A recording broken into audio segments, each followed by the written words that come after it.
Halo, ketemu kembali dengan saya Pak Frans, masih di channel Frans DL dengan timeline ikhlas berbagi rela memberi. Ini adalah channel pendidikan yang akan memberikan tips dan trik tentang pembelajaran matematika dan juga tutorial lainnya yang berkaitan dengan dunia pendidikan. Nah, untuk kesempatan kali ini kita akan membahas materi AKM numerasi SD level 3, tepatnya materi operasi hitung gabungan bagian kedua. Nah, yang akan kita bahas adalah soal nomor 5 sampai nomor 9. Soal nomor 5 ini adalah bentuk uraian tertutup. Kita bisa membaca wacananya terlebih dahulu.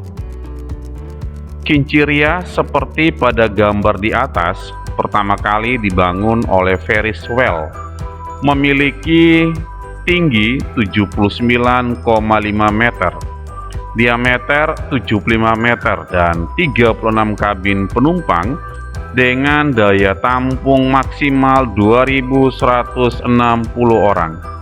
Waktu yang diperlukan kinciria untuk satu kali putaran adalah 20 menit.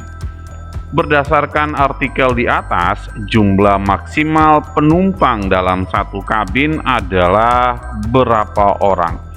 Baik, kita perlu menuliskan informasi D1, D2, dan D3. Yang pertama, informasinya adalah tinggi kinciria adalah 79,5 meter. Jadi tingginya atau kita simbolkan dengan huruf T sama dengan 79,5 meter. Lalu diameternya 75 meter. Diameter berarti huruf D misalnya. Diameternya adalah 75 meter. Dan ada 36 kabin penumpang, ya, kabin misalnya huruf K. Kabin ada 36.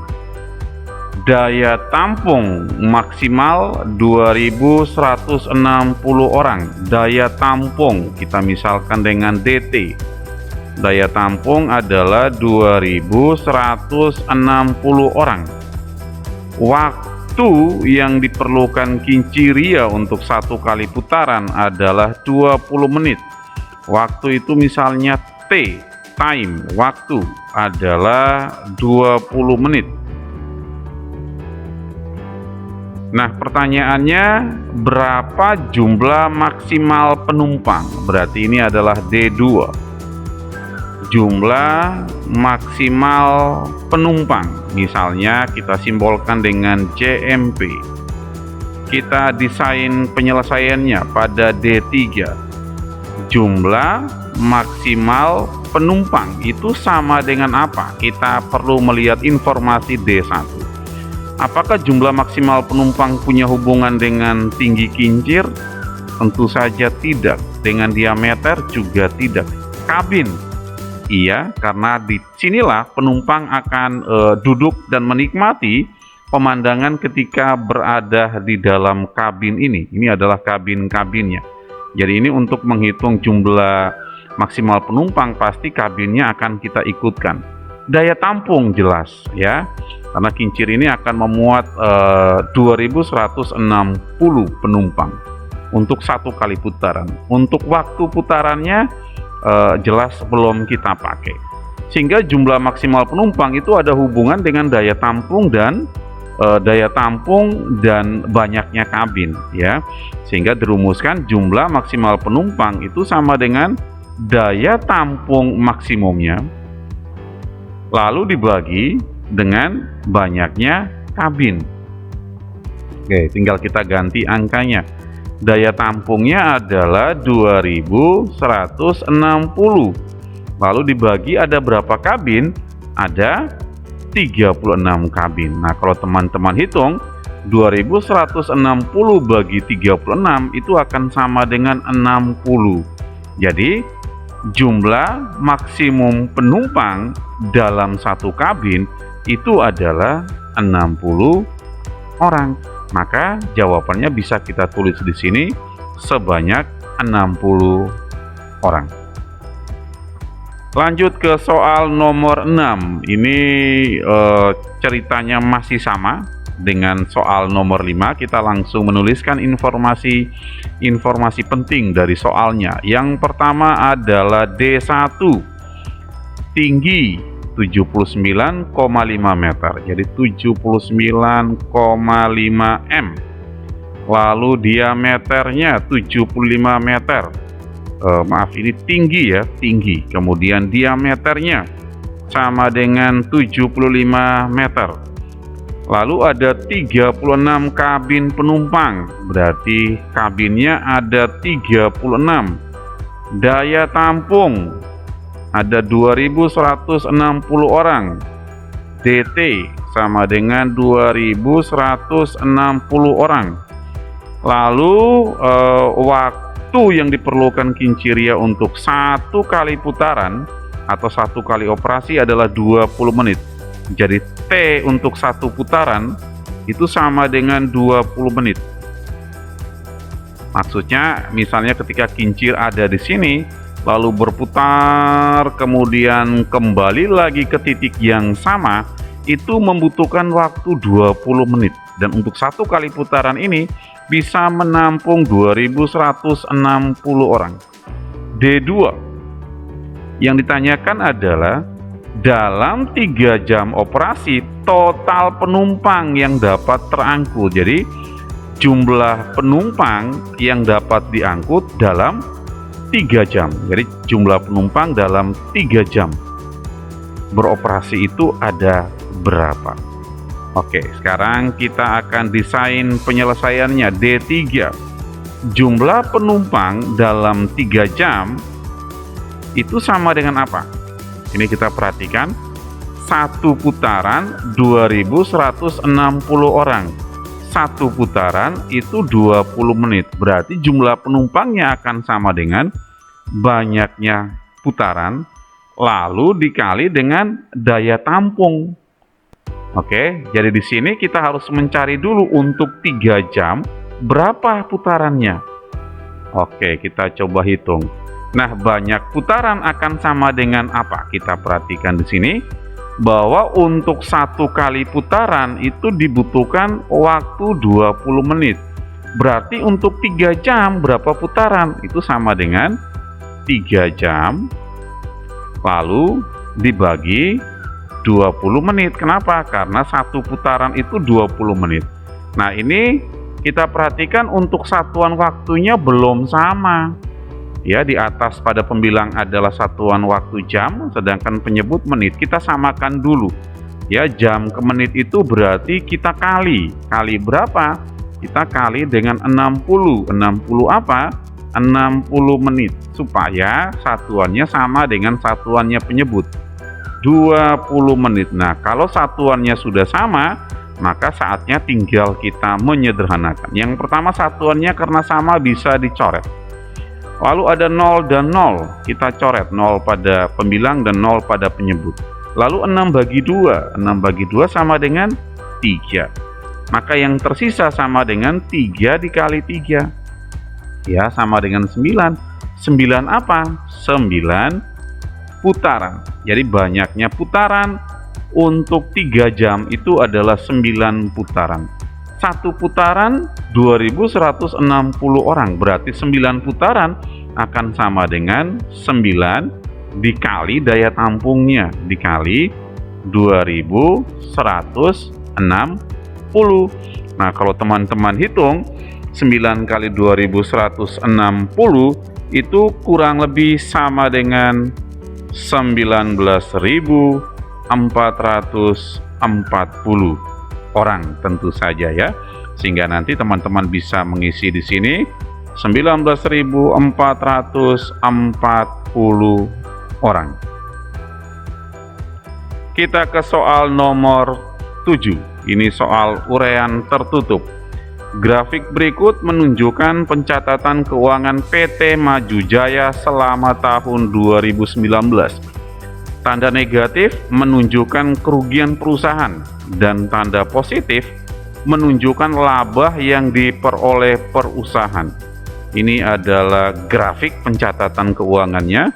Lalu dari data tersebut, jumlah uang PT Maju Jaya selama 1 tahun adalah berapa ratusan ribu rupiah. Nah, ini kalau kita melihat grafik mencatat sepanjang tahun 2019 dari bulan Januari sampai bulan Desember. Kalau kita lihat grafiknya, ketika perusahaan ini mulai berjalan di tahun 2019 di bulan Januari mengalami kerugian sebesar 1.917. Lalu di bulan Februari masih mengalami kerugian, tetapi sudah mulai menurun kerugiannya, hanya 682. Kemudian di bulan Maret ini sudah mulai mengalami keuntungan, ya. Jadi persis bulan ketiga setelah perusahaan ini beroperasi mengalami keuntungan 303, kemudian untung lagi 781, kemudian sempat rugi, kemudian naik lagi, ya, seperti itu. Kemudian di bulan September rugi lagi, lalu Oktober rugi sebanyak 824, lalu Novembernya untung, kemudian ditutup di bulan Desember untung 1945. Lalu kita diminta untuk menghitung berapa jumlah uang, berarti kita akan menjumlahkan seluruhnya, ya.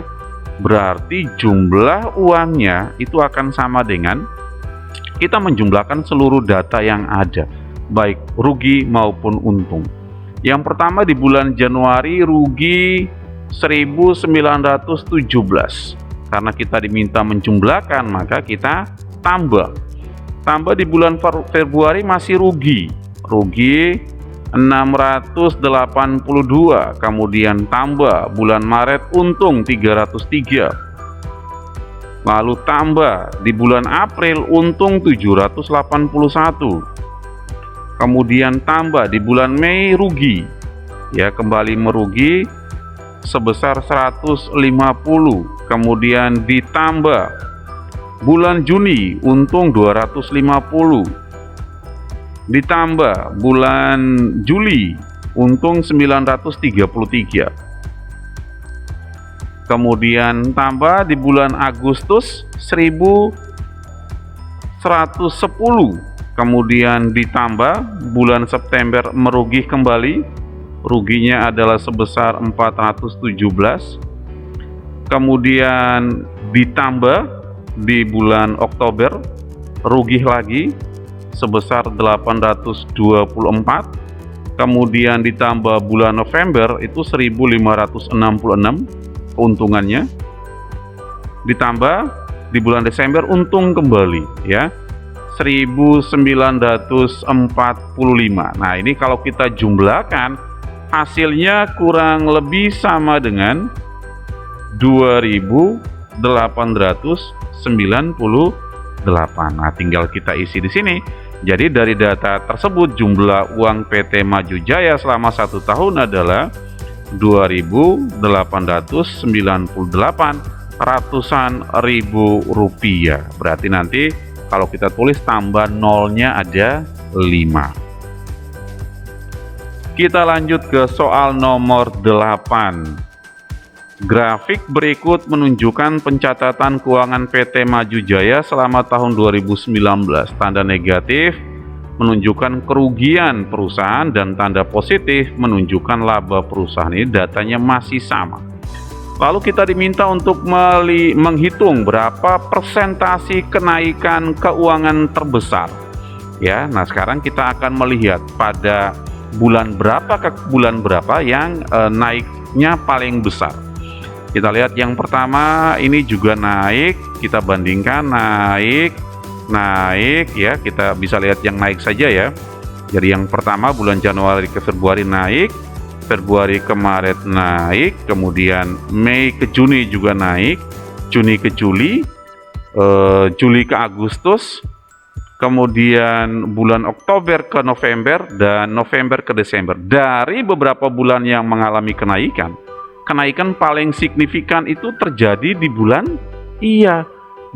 Oktober ke bulan November.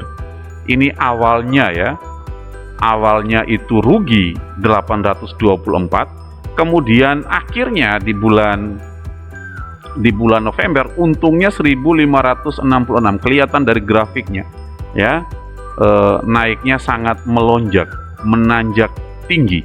Maka yang kita analisis adalah di bulan Oktober sampai November.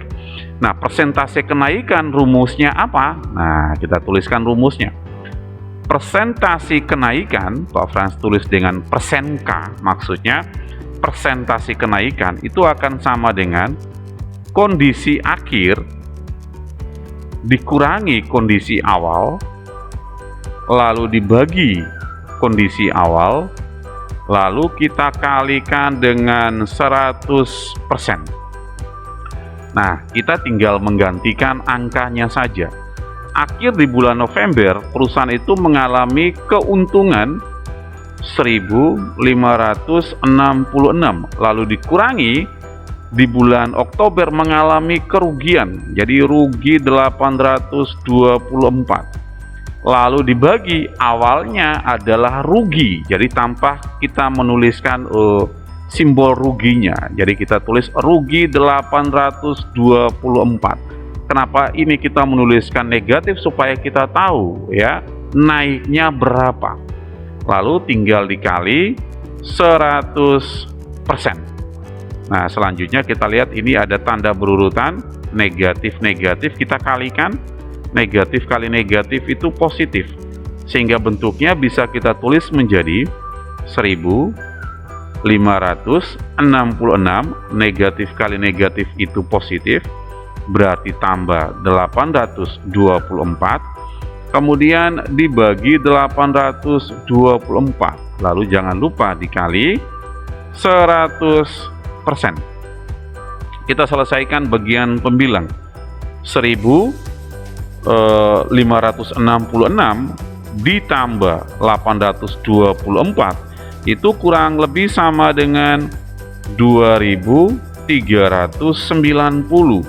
Lalu kita bagi dengan 824 dikali 100%. Nah, 2.390 dibagi 824 itu kurang lebih sama dengan 2,90048, lalu dikali dengan 100%. Nah, selanjutnya tinggal kita kalikan. Ini karena perkalian dengan 100 menjadi gampang. Kita coret 20, maka konsekuensinya komanya akan mundur. Jadi komanya akan mundur 2 ya, karena kita coret 20, komanya mundur 2. Pak Frans coret dulu komanya, akan mundur 1, mundur 2, komanya akan ada di sini. Berarti sama dengan 290,048%. Nah, karena di sini diminta persennya dalam bilangan bulat, maka yang di belakang koma bisa kita abaikan. Jadinya sama dengan 290%. Jadi ini adalah jawabannya. Jadi presentasi kenaikan keuangan terbesar adalah 290% terjadi di bulan Oktober sampai dengan bulan November. Lanjut ke soal nomor 9, datanya masih sama ya, masih bercerita tentang PT Maju Jaya, data keuangan selama tahun 2019 dari bulan Januari sampai bulan Desember.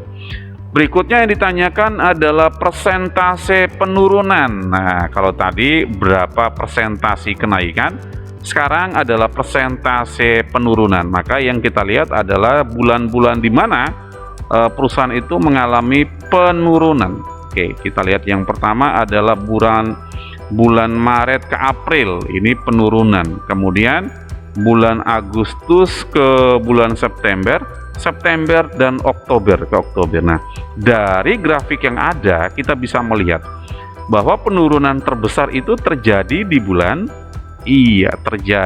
bulan Agustus sampai bulan September, di mana kondisi awal perusahaan itu mengalami keuntungan sebesar 1.110 di bulan Agustus, kemudian di akhir bulan September ternyata perusahaan itu mengalami rugi sebesar 417. Nah, persentase penurunan itu rumusnya apa?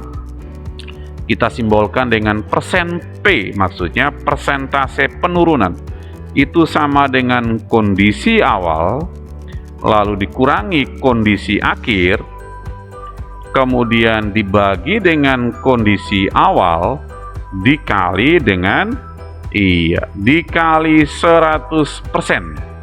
Nah, kondisi awal perusahaannya mengalami untung sebanyak 1.110,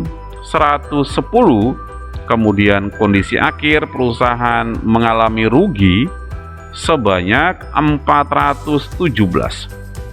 Lalu dibagi kondisi awal, kondisi awalnya adalah 1.110, dan jangan lupa dikali 100%. Nah, sama seperti soal nomor 8, ini kita selesaikan dulu perkalian tandanya, negatif kali negatif positif, sehingga bentuk itu bisa kita tulis menjadi 1.110 ditambah 417, lalu dibagi 1.110, kemudian dikali 100%. Nah, 1.110 tambah 417 itu sama dengan 1.527. Kemudian kita bagi dengan 1.110 dikali 100%. Nah, 1.527 bagi 1.110 itu kurang lebih sama dengan 1,3756. Lalu dikali 100%. Karena kita kali dengan 100, maka caranya gampang, kita coret 20, maka komanya mundur 2 kali, 12. Jadinya 137,56%. Nah, di sini yang diminta adalah persen satu angka di belakang koma. Kita di sini punya 2 angka di belakang koma. Berarti kita harus melakukan yang namanya proses pembulatan. Kita lihat ini adalah 6. 6 itu lebih besar dari 5. Jadi kita bulatkan jadi 1. 1 kita jumlahkan dengan angka di depannya. Ya, 1 tambah 5, 6. Sehingga pembulatannya menjadi 137,6%.